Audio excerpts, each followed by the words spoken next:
بسم اللہ الرحمن الرحیم۔ السلام علیکم ورحمۃ اللہ وبرکاتہ۔ دربار میں لنگر تقسیم ہو رہا تھا۔ یہ دیکھ کر 2 دن سے بھوکی فاخرہ کی بے جان جسم میں جیسے جان آ گئی۔ وہ بھی مردہ قدم گھسیٹتے ہوئے لائن میں لگ گئی، چہرے پر چادر نیچے تک گرا لی اپنی باری پر۔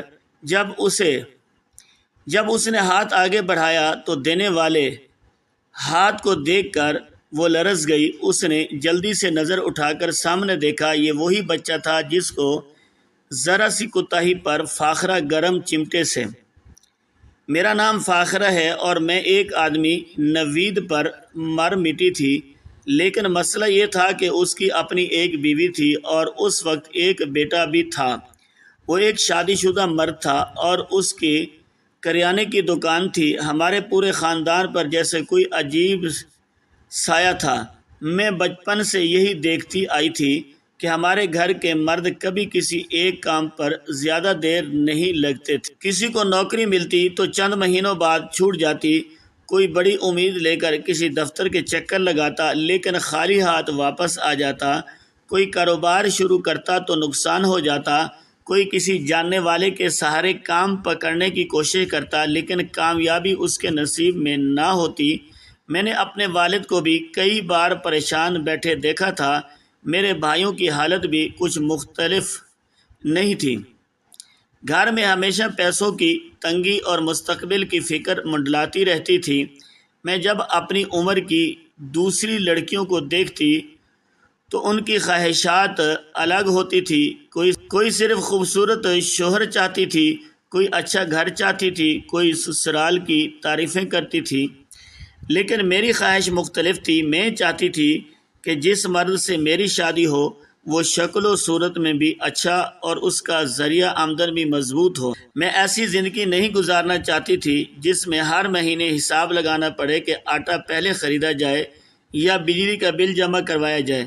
پھر میری نظر نوید پر پڑی۔ نوید ہمارے محلے کی گلی کے نکڑ پر اپنی کریانے کی دکان چلاتا تھا۔ اس کی دکان صبح سویرے کھل جاتی اور رات گئے تک روشن رہتی۔ دکان کے باہر رنگ برنگے پیکٹ لٹکے رہتے، اندر دودھ کے کریٹ رکھے ہوتے، ایک طرف دہی اور مکھن کے ڈبے ہوتے، فریزر میں آئس کریم اور ٹھنڈی بوتلیں بھری ہوتی۔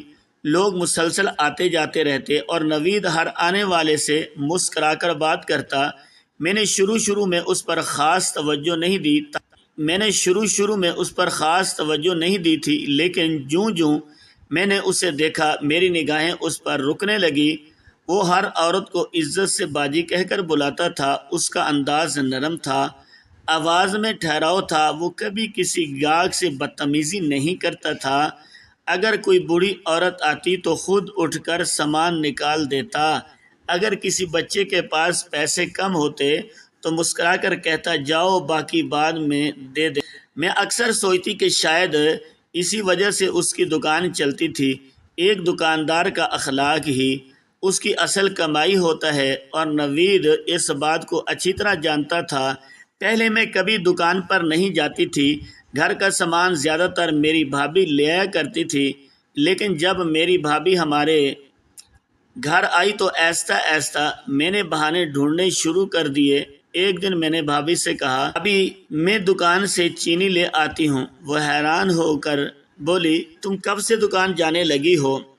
میں نے فوراً کہا بس ایسے ہی دل کر رہا ہے۔ ہنستے ہوئے بولی بھائی کو مت بتائیے گا ورنہ کہیں گے ہر وقت باہر گھومتی رہتی ہے۔ بھابھی بھی ہنس دی اور میں جلدی سے گھر سے نکل گئی۔ اس دن میرا دل عجیب طرح دھڑک رہا تھا۔ میں دکان کے سامنے پہنچی تو نوید کاؤنٹر کے پیچھے کھڑا تھا۔ اس نے مجھے دیکھا اور حسب عادت مسکرا کر بولا اور باجی کیا لینا ہے؟ آپ نے مجھے نہ جانے کیا ہوا فوراً میرے منہ سے نکلا مجھے باجی نہ کہا کرے، مجھے اچھا نہیں لگتا۔ وہ چند لمحے حیرت سے مجھے دیکھتا رہا، پھر بولا مجھے معلوم ہے آپ مجھ سے عمر میں چھوٹی ہیں لیکن میں عزت میں باجی کہتا ہوں۔ میں نے ذرا سنجیدگی سے کہا پھر بھی مجھے مت کہا کریں۔ وہ ہلکا سا ہنسا اچھا ٹھیک ہے نہیں کہیں گے۔ میں نے سامان نکالا اور میری طرف بڑھا دیا۔ میں گھر واپس آ گئی لیکن پورا راستہ اسی کے بارے میں سوچتی رہی۔ اس کے بعد جب بھی میں دکان پر جاتی وہ مجھے نام لے کر بھی نہیں پکارتا تھا، بس خاموشی سے پوچھتا کیا چاہیے، میں سامان بتاتی وہ نکال کر دے دیتا۔ اس کا یہ انداز مجھے اور زیادہ اپنی طرف سے کھینچنے لگا۔ وہ کبھی غیر ضروری بات نہیں کرتا تھا، کبھی آنکھیں اٹھا کر زیادہ دیر نہیں دیکھتا تھا، کبھی ایسا نہیں لگتا تھا کہ وہ مجھے خاص توجہ دے رہا ہے، اور شاید یہی بات مجھے بے چین کرتی تھی۔ محلے کی بہت سی لڑکیاں اس کی دکان پر آتی تھی، لیکن وہ سب کے ساتھ ایک جیسا سلوک کرتا تھا۔ پھر میں نے اس کی بیوی سلمیٰ کو غور سے دیکھنا شروع کیا۔ سچ کہوں تو وہ مجھے بالکل بھی خوبصورت نہیں لگتی تھی، نہ اس کا چہرہ غیر معمولی تھا اور نہ ہی لباس، لیکن اس کے باوجود پورے محلے میں اسے سب سے خوش قسمت عورت سمجھا جاتا تھا۔ لوگ کہتے تھے نوید اپنی بیوی کو آنکھوں پر بٹھا کر رکھتا ہے، کوئی کہتا آج تک اسے کسی چیز کی کمی نہیں ہونے دی، کوئی کہتا اتنا خیال رکھنے والا شوہر نصیبوں والوں کو ملتا ہے۔ جب بھی میں سلمیٰ کو دیکھتی میرے دل میں عجیب سی جلن اٹھتی۔ وہ آرام سے بازار جاتی، مہنگے جوڑے پہنتی، اس کے چہرے پر اطمینان ہوتا اور مجھے لگتا کہ یہ سب کچھ میرا ہونا چاہیے تھا۔ اس کے پاس کیا تھا جو میرے پاس نہیں؟ میں کئی راتیں یہی سوچتے گزار دیتی۔ پھر مجھے معلوم ہوا کہ سلمیٰ کی ایک عادت ہے، محلے میں کہیں بھی قرآن خوانی ہو، کوئی شادی ہو، کوئی فوتگی ہو، وہ ضرور جاتی ہے، عورتوں میں گھل مل کر بیٹھتی ہے اور سب کے ساتھ اچھا تعلق رکھتی ہے۔ یہ بات سن کر میرے ذہن میں ایک خیال آیا، اگر مجھے نوید کے قریب جانا ہے تو پہلے سلمیٰ کے قریب جانا ہوگا۔ بس پھر میں نے بھی ہر تقریب میں جانا شروع کر دیا۔ قرآن خوانی ہوتی تو میں موجود ہوتی، کسی کے گھر خوشی ہوتی تو میں وہاں پہنچ جاتی، کسی کے ہاں غم ہوتا تو میں بھی عورتوں کے درمیان بیٹھی نظر آتی۔ شروع میں سلمیٰ مجھ پر زیادہ توجہ نہیں دیتی تھی، لیکن میں مسلسل اس کے قریب رہنے کی کوشش کرتی رہی۔ ایک دن میں نے اس کے پاس بیٹھ کر کہا آپ ہر جگہ آ جاتی ہیں۔ وہ مسکرا کر بولی رشتے اس طرح بنتے ہیں۔ میں نے کہا آپ کی یہی بات مجھے اچھی لگتی ہے۔ وہ خوش ہو گئی۔ اس دن پہلی بار ہم نے کافی دیر باتیں کی، پھر ایسا ایسا ملاقاتیں بڑھنے لگی۔ اب جب بھی کہیں محفل ہوتی ہم ایک دوسرے کے پاس بیٹھتے، گھر کی باتیں کرتے، کھانے پکانے کی ترکیبیں پوچھتے، اور یوں ہماری جان پہچان دوستی میں بدلنے لگی۔ اس دوران میری نظر اس کے بیٹے علی پر بھی پڑی۔ وہ ایک معصوم سا بچہ تھا جو ہر وقت اپنی ماں کے ساتھ چمٹا رہتا تھا۔ اس کے ساتھ بھی پیار سے پیش آنا شروع کر دیا۔ جب وہ آتا تو میں اس کے لیے ٹافی لے آتی، کبھی اس کے سر پر ہاتھ پھیرتی، کبھی اس سے کھیلنے لگتی۔ جلد ہی میرے ساتھ گھل مل گیا۔ وہ مجھے دیکھتے ہی دوڑ کر آ جاتا اور میں جانتی تھی کہ بچوں کے ذریعے ماں باپ کے دل تک پہنچنا آسان ہوتا ہے۔ جتنا علی مجھ سے مانوس ہوتا جا رہا تھا، اتنی ہی سلمیٰ مجھ پر اعتماد کرنے لگی تھی۔ اب میں اپنے مقصد کے پہلے مرحلے میں کامیاب۔ سلمیٰ مجھے اپنے دوست سمجھنے لگی تھی، لیکن میرے دل میں دوستی سے کہیں آگے کی خواہش چھپی ہوئی تھی۔ میں چاہتی تھی کہ یہ دوستی اتنی گہری ہو جائے کہ اس گھر کے دروازے میرے لیے ہر وقت کھلے رہیں۔ میں چاہتی تھی کہ وہ مجھے اپنے سب سے قریبی سہیلی سمجھے۔ میں چاہتی تھی کہ میں اس کی زندگی کا حصہ بن جاؤں، کیونکہ میں جانتی تھی کہ میری اگلی چال اسی وقت کامیاب ہو سکتی ہے جب سلمیٰ مجھے اپنی بہترین دوست سمجھنے لگی۔ اور اب میرا پورا دھیان اسی بات پر تھا کہ کسی نہ کسی طرح میں اس کی بیسٹ فرینڈ بن جاؤں۔ میری قسمت اچھی تھی۔ میں کافی عرصے سے سلمیٰ اور اس کے گھر والوں کے قریب ہونے کی کوشش کر رہی تھی۔ اب ایسے لگنے لگا تھا کہ حالات خود بخود میرے حق میں ہوتے جا رہے تھے۔ پھر ایک دن ایسا واقعہ ہوا جس نے میری زندگی کا رخ بدل دیا۔ دوپہر کا وقت تھا، گرمی اپنے عروج پر تھی، گلیوں میں معمول سے کم رونق تھی، لوگ اپنے گھروں میں تھے اور بچے بھی زیادہ تر سائے والی جگہوں پر کھیل رہے تھے۔ میں گھر میں بیٹھی تھی کہ اچانک باہر شور سنائی دیا، علی کھو گیا، علی نہیں مل رہا، کسی نے علی کو دیکھا ہے۔ میں چونک کر باہر نکلی اور پورا محلہ پریشان نظر آ رہا تھا۔ عورتیں دروازوں کے سامنے کھڑی ایک دوسرے سے پوچھ رہی تھی، گلیوں میں ادھر ادھر دوڑ رہے تھے، بچوں سے سوال کیے جا رہے تھے، ہر طرف ایک ہی بے چینی پھیلی ہوئی تھی۔ میں تیزی سے آگے بڑھی تو دیکھا کہ سلمہ کی حالت خراب تھی، اس کا چہرہ زرد پڑ چکا تھا، آنکھیں آنسوں سے بھری ہوئی تھیں۔ وہ کبھی ایک گلی میں جاتی اور کبھی دوسری طرف دوڑ پڑتی۔ وہ روتے ہوئے کہہ رہی تھی، میرا بچہ کہاں چلا گیا؟ کسی نے میرے علی کو دیکھا۔ دوسری طرف نوید بھی سخت پریشان تھا، اس کے چہرے پر گھبراہٹ صاف نظر آ رہی تھی۔ وہ لوگوں سے بار بار پوچھ رہا تھا کہ کسی نے علی کو دیکھا ہے؟ غور سے دیکھو، وہ کہیں دور نہیں جا سکتا۔ محلہ بہت چھوٹا تھا، عام حالات میں کوئی بچہ زیادہ دیر گم نہیں رہ سکتا تھا، لیکن وقت گزرتا جا رہا تھا اور علی کا کوئی پتہ نہیں چل رہا تھا۔ میں بھی تلاش کرنے والوں میں شامل ہو گئی، گلی گلی گھومتی رہی، ہر کونے میں جھانکا، ہر خالی جگہ دیکھی۔ اسی دوران میرے دل میں بھی عجیب سی بے چینی تھی۔ پھر نہ جانے کیوں میری نظر محلے کے آخری سرے پر موجود ایک خالی پلاٹ کی طرف گئی۔ وہاں جھاڑیاں اگ رہی تھی، کچھ ٹوٹی ہوئی اینٹیں پڑی تھیں اور لوگ عام طور پر وہاں کم ہی جاتے تھے۔ میں احتیاط سے اندر گئی۔ چند قدم چلنے کے بعد میری نظر ایک چھوٹے سے جسم پر پڑی۔ میرا دل دھک سے رہ گیا۔ وہ علی تھا، وہ زمین پر پڑا ہوا تھا اور وہ بالکل بے حرکت تھا۔ میں گھبرا کر اس کے پاس دوڑی، اس کا چہرہ مٹی سے اٹا ہوا تھا۔ میں نے اسے ہلایا لیکن وہ کوئی جواب نہیں دے رہا تھا۔ میرے منہ سے زور سے چیخ نکلی، نوید بھائی جلدی آئیں، ہے یہاں۔ میری آواز سن کر کئی لوگ دوڑتے ہوئے آئے، ان میں نوید بھی شامل تھا۔ جیسے ہی اس نے علی کو دیکھا، اس کے چہرے کا رنگ بدل گیا، گھٹنوں کے بل اس کے پاس بیٹھ گیا۔ علی بیٹا آنکھیں کھولو۔ علی اس کی آواز بیٹا آنکھیں کھولو علی، اس کی آواز کانپ رہی تھی۔ میں نے فوراً کہا شاید بے ہوش ہے، جلدی اسے یہاں سے نکالیں۔ نوید نے فوراً علی کو اٹھایا۔ میں بھی ساتھ ساتھ چلتی رہی۔ محلے کے چند اور لوگ بھی ہمارے ساتھ تھے۔ جب علی کو گھر پہنچایا گیا اور پانی کے چھٹے مارے گئے تو کچھ دیر بعد اس نے آہستہ آہستہ آنکھیں کھول دیں۔ جیسے ہی علی نے آنکھیں کھولی، سلمہ زور سے رونے لگی۔ اس نے اپنے بیٹے کو سینے سے لگا لیا۔ شکر ہے تم ٹھیک ہو، شکر ہے تم واپس آ گئے۔ اس دن پورے محلے میں ایک ہی بات ہو رہی تھی، فاخرہ نے علی کو ڈھونڈا، اگر فاخرہ نہ ملتی تو پتہ نہیں کیا ہو جاتا۔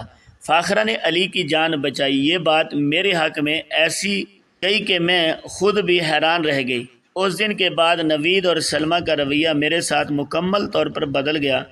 جب بھی میں ان کے گھر جاتی تو دونوں میرا بے حد احترام کرتے۔ سلمہ اکثر میرا ہاتھ پکڑ کر کہتی، فاخرہ تم نے ہم پر بہت بڑا احسان کیا ہے۔ نوید بھی سنجیدگی سے کہتا، جو مانگنا ہو مانگ لو، تم نے ہمارے بیٹے کی جان بچائی ہے۔ اگر وہ وہاں پڑا رہتا، کسی کو پتہ بھی نہ چلتا تو میں ظاہری طور پر مسکرا دیتی، لیکن اندر ہی اندر مجھے خوشی ہوتی تھی کہ اب میں ان کی زندگی میں ایک خاص جگہ بنا چکی ہوں۔ اس کے بعد میرا ان کے گھر آنا جانا بہت بڑھ گیا۔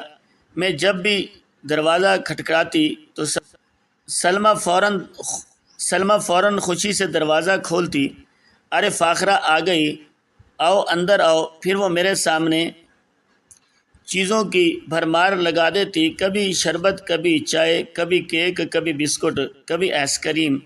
علی تو مجھے دیکھتے ہی دوڑ کر میرے پاس آ جاتا، فاخرہ آنٹی آ گئی، فاخرہ آنٹی آ گئی، اور پھر میرے ساتھ چمٹ جاتا۔ دوسری طرف نوید بھی اب پہلے جیسا خاموش نہیں رہتا تھا۔ میں دکان پر جاتی، وہ مسکرا کر حال پوچھتا، کیسی ہو، گھر میں سب خیریت سے ہیں؟ کبھی کہتا آج بہت تھکی ہوئی لگ رہی ہو، کبھی کہتا اپنا خیال رکھا کرو۔ کبھی میں کوئی سامان لیتی تو وہ پیسے لینے سے انکار کر دیتا۔ میں کہتی یہ کیا بات ہوئی، پیسے لے لیں۔ وہ ہنس کر جواب دیتا، اتنا حق تو بنتا ہے تمہارا۔ کبھی سامان کے ساتھ کوئی اضافی چیز بھی رکھ دیتا۔ میں گھر آ کر ان چیزوں کو دیکھتی تو میرے چہرے پر بے اختیار مسکراہٹ آ جاتی۔ اب ہماری دوستی واقعی گہری ہو چکی تھی۔ پھر ایک وقت ایسا آیا جب سلمہ نے مجھ پر حد سے زیادہ اعتماد کرنا شروع کر دیا۔ وہ مجھے اپنی ہر بات بتانے لگی، اپنے دکھ، اپنی پریشانیاں، اپنے جھگڑے، اپنے شکوے سب کچھ ایک دن ہم دونوں بیٹھی تھی تو اس نے آپ بھرتے ہوئے کہا، آج کل نوید بہت غصہ کرتا ہے۔ میں نے ہمدردی ظاہر کرتے ہوئے پوچھا، کیوں، کیا ہوا؟ وہ بولی، پتہ نہیں، کبھی کبھی چھوٹی چھوٹی باتوں پر ناراض ہو جاتا ہے۔ میں نے سر ہلاتے ہوئے کہا، یہ تو اچھی بات نہیں، شوہر کو ایسا نہیں کرنا چاہیے۔ وہ خاموشی سے میری بات سنتی رہی۔ اس دن پہلی بار میں نے اس کے دل میں نوید کے بارے میں ہلکی سی منفی سوچ ڈالنے کی کوشش کی۔ پھر آہستہ آہستہ میں یہی کام کرتی رہی۔ جب بھی وہ کوئی شکایت کرتی میں اسے شکایت کو اور بنا کر پیش کرتی۔ اگر وہ کہتی، آج نوید نے میری بات نہیں سنی، تو میں جواب دیتی، یہ تو غلط بات ہے۔ اگر وہ کہتی، آج جھگڑا ہو گیا تھا، تو میں کہتی، انہیں تمہاری قدر کرنی چاہیے۔ یوں آہستہ آہستہ میں ان دونوں کے درمیان موجود معمولی اختلافات کو بڑا بنا کر پیش کرنے لگی۔ وقت گزرنے کے ساتھ ساتھ ان کے جھگڑے بڑھنے لگے اور میں خاموشی سے سب دیکھتی رہی۔ پھر ایک دن موقع مل ہی گیا۔ نوید کسی بات پر سلمیٰ سے ناراض تھا۔ اس کے چہرے پر پریشانی صاف نظر آ رہی تھی۔ میں نے اسی رات اسے پیغام بھیجا، آپ آج کل بہت پریشان لگتے ہیں، سب ٹھیک ہے؟ چند منٹ بعد جواب آیا، ہاں بس کچھ گھریلو مسئلہ۔ میں نے لکھا، اگر دل چاہے تو مجھے بتا سکتے ہیں۔ پھر جیسے بند دروازہ کھل گیا، اس نے دل کی باتیں کرنا شروع کر دی، اپنی ناراضگی، اپنی شکایتیں، اپنی پریشانیاں، اور میں خاموشی سے سب سنتی رہی۔ پھر یہ گفتگو روزانہ ہونے لگی۔ ایک دن کی بات دوسرے دن تک پہنچ گئی، اور دوسرے دن کی بات تیسرے دن۔ پھر ہم ایک دوسرے کے عادی ہو گئے۔ اب دکان پر ہماری نظریں بھی ملنے لگی، مسکراہٹیں بھی بڑھنے لگی، پیغامات بھی لمبے ہونے لگے۔ رفتہ رفتہ دوستی محبت میں بدل گئی۔ میں جانتی تھی کہ وہ شادی شدہ ہے، وہ بھی جانتا تھا، لیکن اب ہم دونوں اس مقام پر پہنچ چکے تھے جہاں واپس مڑنا آسان نہیں تھا۔ ایک دن میں نے اس سے صاف صاف کہا، میں تمہارے بغیر زندگی کا تصور نہیں کر سکتی۔ وہ کافی دیر خاموش رہا، پھر بولا، میں بھی تمہیں بہت چاہنے لگا ہوں، میرا دل زور سے دھڑکنے لگا۔ میں نے ہمت کر کے کہا، پھر مجھ سے شادی کر لو۔ وہ کچھ لمحے سوچتا رہا، پھر اس نے میری طرف دیکھا اور آہستہ سے بولا، ہاں، میں تم سے دوسری شادی کر لوں۔ اس کی یہ بات سن کر مجھے ایسے لگا جیسے میری برسوں کی خواہش پوری ہونے کے قریب پہنچ گئی۔ چند دنوں یا چند مہینوں میں نہیں ہوا تھا، اس سفر میں تقریباً 2 سال لگ گئے تھے۔ 2 سال تک میں نے ایک ہی مقصد کو اپنے دل و دماغ پر سوار رکھا۔ میں نے کتنی باتیں برداشت کی، کتنی مرتبہ لوگوں کے طنز سنے، کتنی بار اپنے ہی گھر والوں کے سوالوں کا سامنا کیا، لیکن میں اپنے ارادے سے پیچھے نہیں ہٹی۔ میرا بھائی کئی بار مجھ پر ناراض ہوا کرتا تھا۔ میرا بھائی کئی بار مجھ پر ناراض ہوا کرتا تھا۔ وہ کہتا، تم ہر وقت باہر کیوں رہتی ہو؟ تمہیں ہر تقریب میں جانے کی کیا ضرورت ہے؟ کبھی وہ سخت لہجے میں بات کرتا اور کبھی غصے میں ڈانٹ دیتا۔ کبھی اکثر باتیں سناتی۔ وہ کہتی، فاخرہ تم پہلے جیسی نہیں رہی، پتہ نہیں تمہارا دماغ میں کیا چل رہا ہے۔ میں ان کی باتیں خاموشی سے سن لیتی۔ میں جانتی تھی کہ اگر مجھے اپنی منزل تک پہنچنا ہے تو بہت کچھ برداشت کرنا پڑے گا۔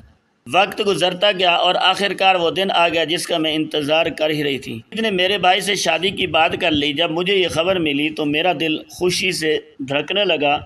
میرے بھائی نے فوراً اعتراض کیا۔ وہ نوید سے بولا، میری بہن کنواری ہے، تم پہلے سے شادی شدہ ہو، بات اتنی آسان نہیں ہے۔ نوید نے سکون سے کہا، میں فاخرہ سے شادی کرنا چاہتا ہوں۔ بھائی نے جواب دیا، پھر حق مہر ہماری مرضی کا ہوگا، جو ہم کہیں گے وہی لکھوانا پڑے گا۔ نوید نے ایک لمحے دیر نہیں کی، اس نے کہا، مجھے کوئی اعتراض نہیں، جو آپ مناسب۔ آخرکار فیصلہ ہوا کہ اس کی دکان حق مہر میں میرے نام لکھی جائے گی۔ مجھے آج بھی وہ دن یاد ہے جب بات طے ہوئی تھی۔ میرے دل میں عجیب سا غرور پیدا ہو گیا تھا۔ مجھے لگتا تھا میں کامیاب ہو چکی ہوں۔ نوید میری محبت میں اس حد تک گرفتار ہو چکا تھا، بغیر کسی بحث کے اپنی دکان میرے نام کرنے پر رضامندی ظاہر کر دی تھی۔ پھر ایک دن خاموشی سے ہمارا نکاح ہو گیا۔ نہ کوئی بڑی تقریب ہوئی اور نہ ہی کوئی شور شرابہ، لیکن میرے لیے وہ دن کسی جشن سے کم نہیں تھا۔ جس مرد کو میں 2 سال حاصل کرنا چاہتی تھی اور اب میرے شوہر بن چکا تھا۔ اصل طوفان تو اس وقت آیا جب نوید مجھے اپنے گھر لے کر گیا۔ مجھے آج بھی وہ منظر اچھی طرح یاد ہے۔ دروازہ کھلا، سلمیٰ نے ہمیں دیکھا۔ پہلے اس کی نظر نوید پر گئی، پھر مجھ پر رک گئی۔ چند لمحوں تک وہ جیسے سمجھ ہی نہ سکی کہ کیا ہو رہا ہے۔ اس کے بعد اس کے چہرے کا رنگ بدلنے لگا، اس کی آنکھوں میں حیرت تھی، دکھ تھا، وہ پھر شاید صدمہ۔ وہ بمشکل بول پائی، یہ کیا ہے؟ نوید خاموش کھڑا رہا۔ سلمیٰ نے میری طرف دیکھا، اس کی آنکھوں میں آنسو بھر آئی۔ وہ لرزتی ہوئی آواز میں بولی، فاخرہ، تم تو میری دوست تھی، میں نے تم پر اعتبار کیا تھا، تم میرے گھر آتی تھی، میرے ساتھ بیٹھتی تھی، میرے بچے کے ساتھ کھیلتی تھی۔ آج تم میرے سامنے سوتن بن کر کھڑی ہو۔ یہی تمہارا منصوبہ تھا؟ یہ سب پہلے دن سے سوچا ہوا تھا۔ اس کی ہر بات میرے کانوں میں پڑ رہی تھی۔ اس وقت میرے دل میں جیت کا احساس زیادہ تھا۔ نوید نے سخت لہجے میں کہا، بس کرو سلمیٰ، جو ہو گیا سو ہو گیا۔ سلمیٰ نے روتے ہوئے کہا، میں نے تمہارا کیا بگاڑا تھا؟ نوید بولا، تم نے مجھے کبھی محبت نہیں دی۔ محبت تو مجھے فاخرہ نے دی ہے، میں نے اس سے شادی کی ہے، کوئی گناہ نہیں کیا، دوسری شادی کی ہے۔ اسلام مجھے 4 شادیوں کی اجازت دیتا ہے، میں جو چاہوں کروں۔ سلمیٰ خاموش ہو گئی، اس کے آنسو مسلسل بہہ رہے تھے۔ نوید نے میرا ہاتھ پکڑا اور مجھے کمرے کی طرف لے گیا۔ میں نے ایک لمحے کے لیے پیچھے مڑ کر دیکھا، سلمیٰ وہیں کھڑی تھی۔ اس کے چہرے پر ایسا درد تھا جسے الفاظ میں بیان کرنا مشکل تھا، لیکن اس وقت میں اس درد کو محسوس نہیں کر سکی۔ میں صرف اپنی جیت دیکھ رہی تھی۔ میں سمجھ رہی تھی کہ میں کامیاب ہو گئی ہوں۔ اب نوید میرے ساتھ تھا، وہی نوید جسے میں برسوں سے پسند کرتی تھی۔ شروع کے نوید میرے ناز اٹھاتا تھا، میری ہر بات مانتا تھا۔ میں دکان پر جاتی تو جو چیز دل چاہتا اٹھا لیتی۔ کبھی کسی چیز کا احساس نہیں لیا جاتا، کبھی کسی چیز کا حساب نہیں لیا جاتا تھا۔ وہ مجھے جیب خرچ دیتا تھا، کبھی بازار لے جاتا تھا، کبھی ہوٹل لے جاتا تھا، کبھی میرے لیے نئے کپڑے خریدتا۔ مجھے لگتا تھا کہ میری زندگی مکمل ہو چکی ہے۔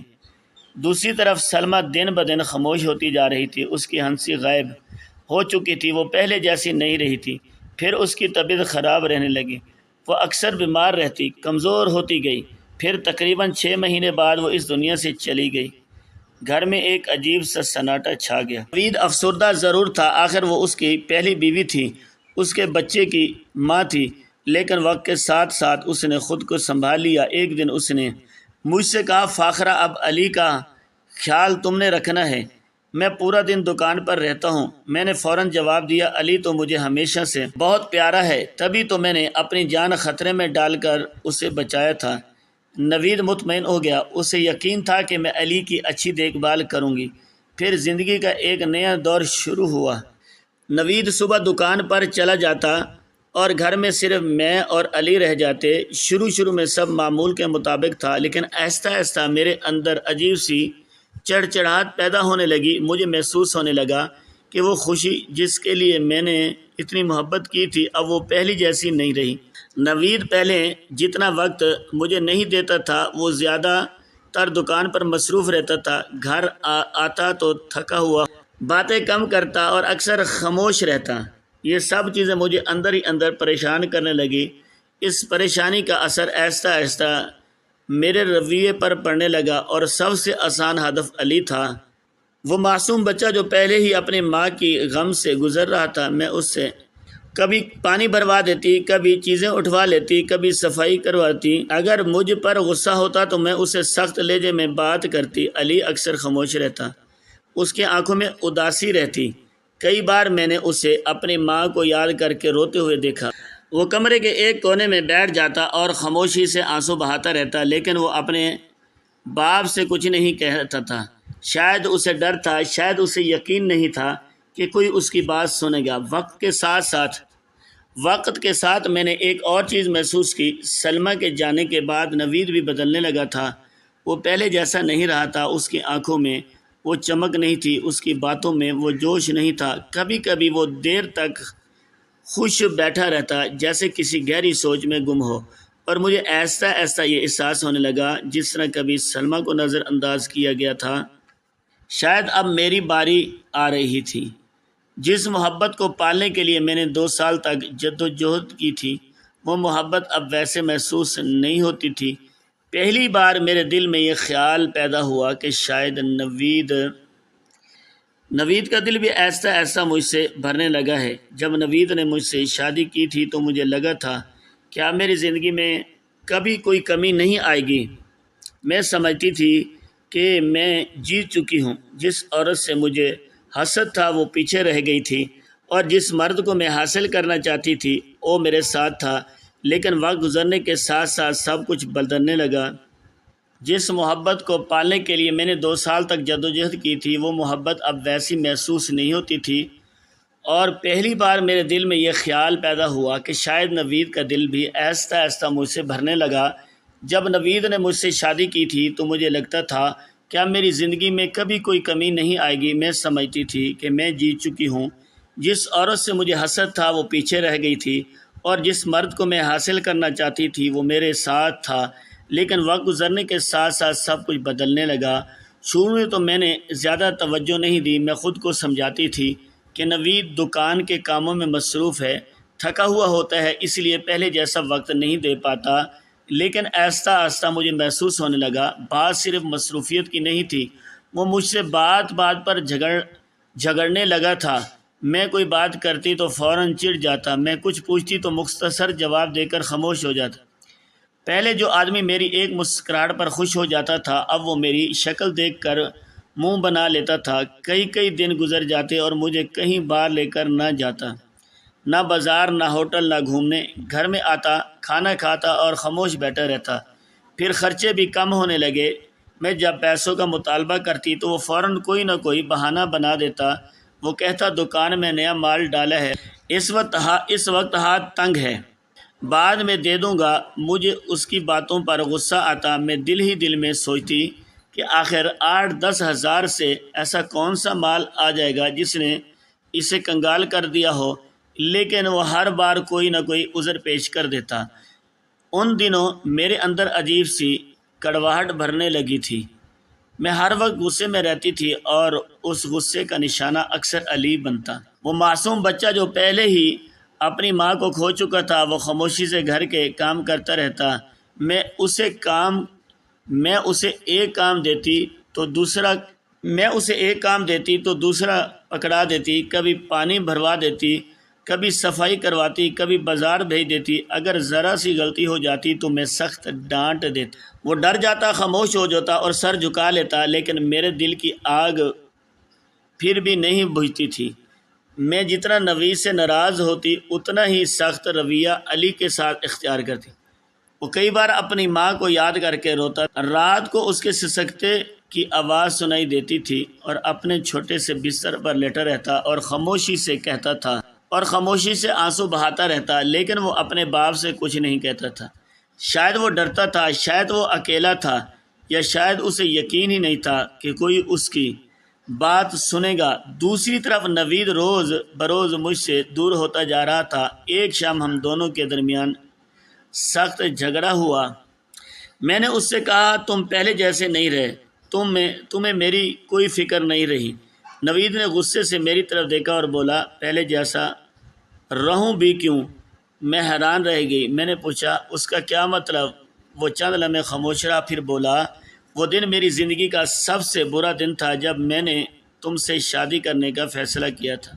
اس کی بات سن کر جیسے میرے پیروں تلے سے زمین نکل گئی۔ میں نے غصے سے کہا تم نے مجھ سے زبردستی شادی نہیں کی تھی، تم خود میرے پاس آئے تھے، تم خود شادی کرنا چاہتے تھے۔ وہ بولا میری بیوی بیچاری یہ غم لے کر دنیا سے چلی گئی۔ میں خاموش ہو گئی، لیکن پھر فوراً مجھے ایک بات یاد آئی۔ میں نے کہا یہ مت بھولو کہ دکان ابھی بھی میرے نام ہے۔ یہ سن کر اس کا چہرہ بدل گیا۔ وہ کچھ نہیں بولا، لیکن میں نے محسوس کیا کہ میری بات اس سے بری لگی ہے۔ اس کے بعد چند دن تک وہ غیر معمولی خاموش رہا۔ پھر ایک دن اس نے کہا کچھ ضروری کاغذات پر دستخط کرنے ہیں۔ میں زیادہ نہیں سمجھ، لیکن جب معاملہ میرے سامنے آیا تو بات کچھ اور نکلی۔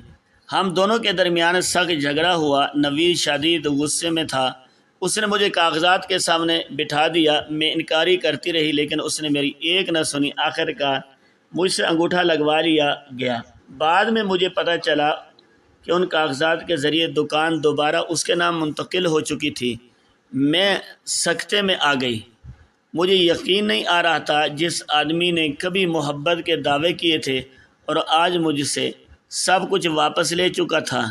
میں کئی دن تک یہی سوچتی رہی کہ آخر ایسا کیوں ہو گیا، آخر وہ اچانک اتنا کیوں بدل گیا۔ پھر ایک رات مجھے جواب مل گیا۔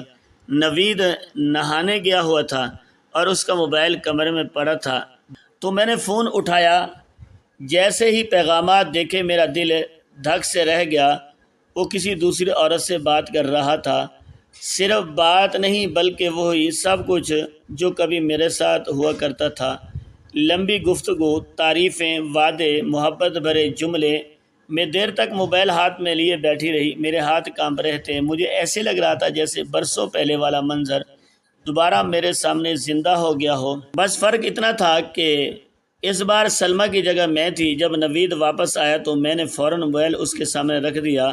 میں نے پوچھا یہ سب کیا ہے؟ وہ ایک لمحے کے لیے بھی پریشان نہیں ہوئی، بالکل سکون سے میری طرف دیکھا، پھر بولا جو دوسری لا سکتا ہے وہ تیسری بھی لا سکتا ہے، کسی وہم میں مت رہنا، اپنے کام سے کام رکھو۔ اس کے الفاظ میرے دل میں تیر کی طرح اتر گئے۔ مجھے اچانک سلمیٰ یاد آ گئی۔ مجھے وہ دن یاد آ گیا جب دروازے کے پاس کھڑی رو رہی تھی۔ مجھے وہ جملے یاد آ گئے جو اس نے مجھ سے کہے تھے۔ وہ پہلی بار مجھے محسوس ہوا کہ شاید وہ سب ٹھیک کہتی تھی، لیکن اب بہت دیر ہو چکی تھی۔ چند مہینے بعد وہی ہوا جس کا ڈر تھا۔ ایک رات نوید گھر آیا۔ اس کے ساتھ ایک نوجوان عورت بھی تھی۔ وہ مجھ سے کم عمر تھی، چہرے پر مسکراہٹ تھی، آنکھوں میں وہی خواب تھے جو کبھی میری آنکھوں میں ہوا کرتے تھے۔ میں دروازے کے قریب کھڑی رہ گئی۔ میرا دل زور زور سے دھڑک رہا تھا۔ نوید نے میری طرف دیکھا بھی نہیں۔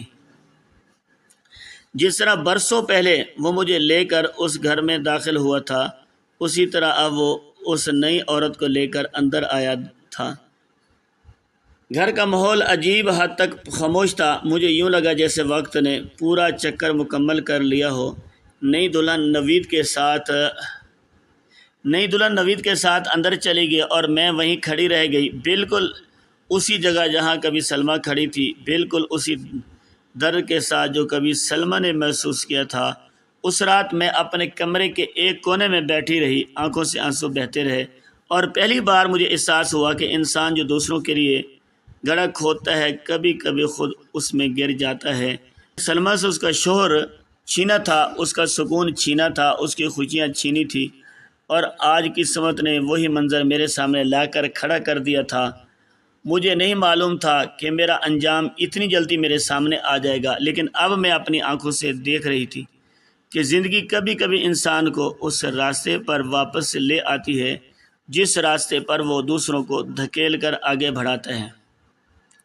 ایک دن ایسا آیا جب میری زندگی کا آخری سہارا بھی مجھ سے چھن گیا۔ نوید کی تیسری بیوی پہلے ہی مجھ سے نفرت کرتی تھی، وہ مجھے گھر میں برداشت نہیں کر پا رہی تھی۔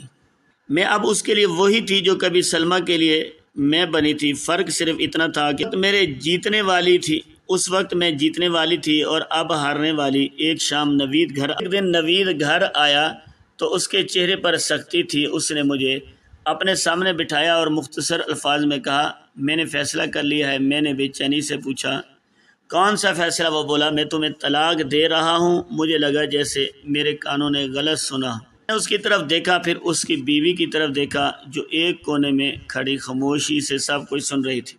ہنستی ہوئی آواز میں کہا، اتنے سالوں کے بعد؟ نوید نے سرد لہجے میں جواب دیا، ہاں، اتنے سالوں کے بعد چند لمحوں میں سب کچھ ختم ہو گیا۔ جس گھر کے لیے میں نے دوسروں کا گھر اجاڑا تھا اسی گھر سے مجھے نکال دیا گیا۔ میرے پاس نہ کوئی ٹھکانہ تھا اور نہ کوئی سہارا۔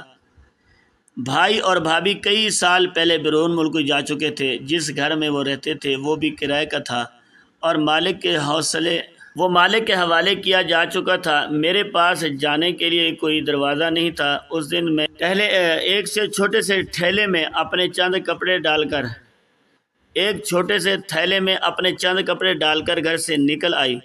سورج ڈوب رہا تھا، گلی میں لوگ اپنے اپنے گھروں کو جا رہے تھے، بچوں کی آوازیں آ رہی تھی، دکانیں روشن ہو رہی تھیں، اور میں پہلی بار واقعی بے گھر ہو گئی تھی۔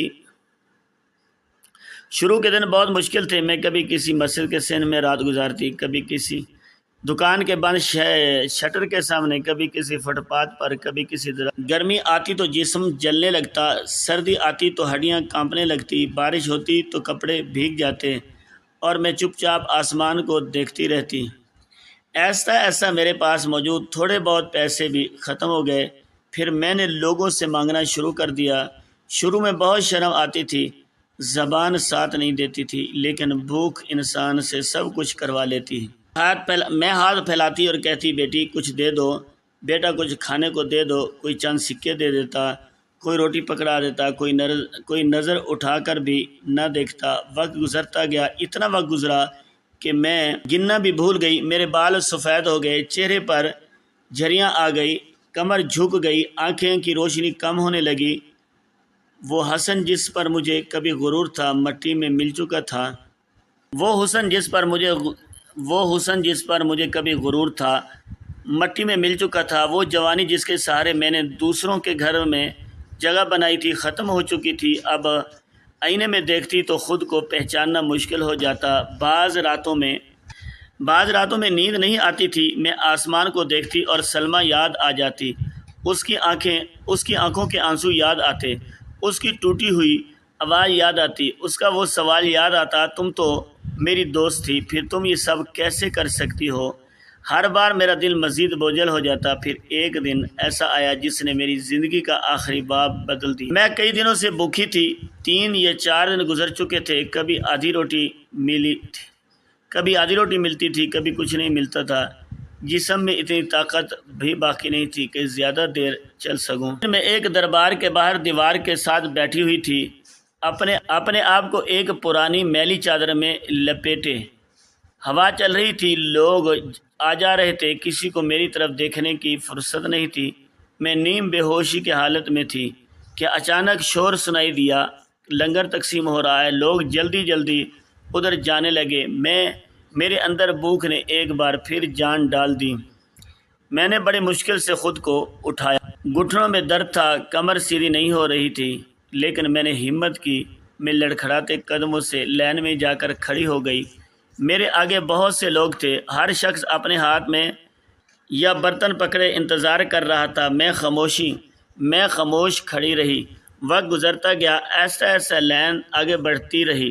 پھر میں نے لوگوں کو باتیں کرتے سنا، کسی کی بہت بڑی نوکری لگی ہے، بن گیا ہے، اس خوشی میں لنگر تقسیم کر رہا ہے، بہت نیک لڑکا ہے، اپنے ہاتھوں سے سب کو کھانا دے رہا ہے۔ میں نے ان باتوں پر زیادہ توجہ نہیں دی، میری ساری توجہ صرف کھانے پر تھی۔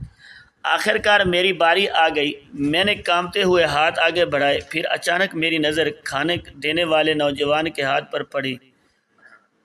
اس کے ہاتھ پر ایک جلا ہوا نشان تھا، پرانا نشان۔ ایک لمحے کے لیے میری سانس رک گئی، جیسے کوئی چیز ہل گئی ہو۔ میں نے آہستہ سر اٹھایا، اس کے چہرے کی طرف دیکھا، اور پھر میری آنکھیں حیرت سے پھیل گئی۔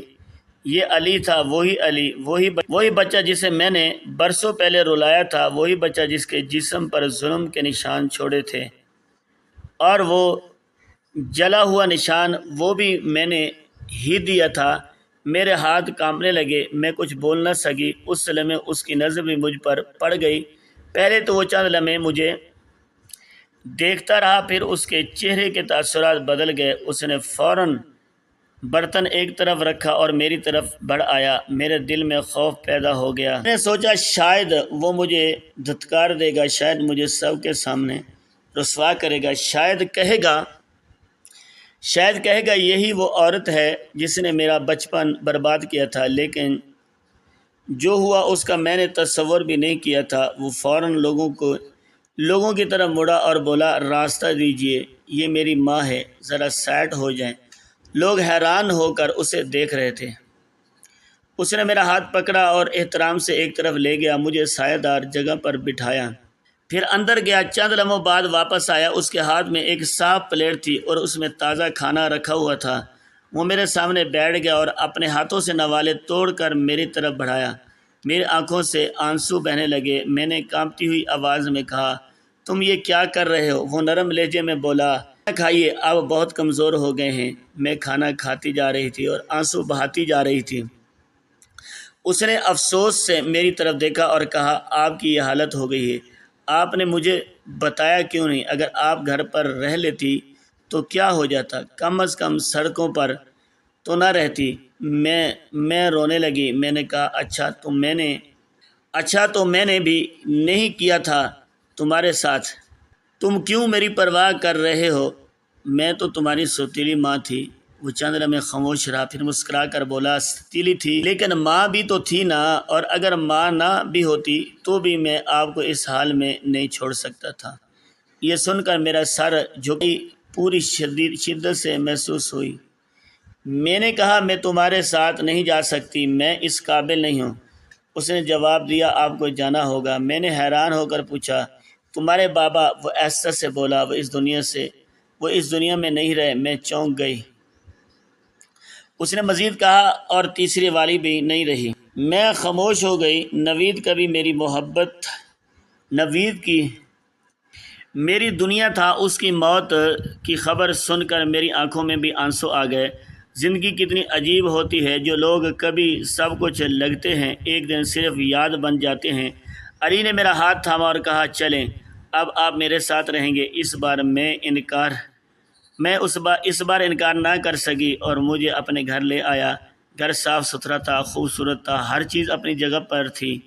مجھے ایک کمرہ دیا گیا۔ میں نے نہایا، صاف کپڑے پہنے، آئینے میں خود کو دیکھا اور برسوں بعد مجھے انسان ہونے کا احساس ہوا۔ رات کو علی میرے پاس بیٹھا۔ اس نے کہا، اب آپ کہیں نہیں جائیں گی، یہ گھر آپ کا بھی ہے۔ میں اسے دیکھتی رہی۔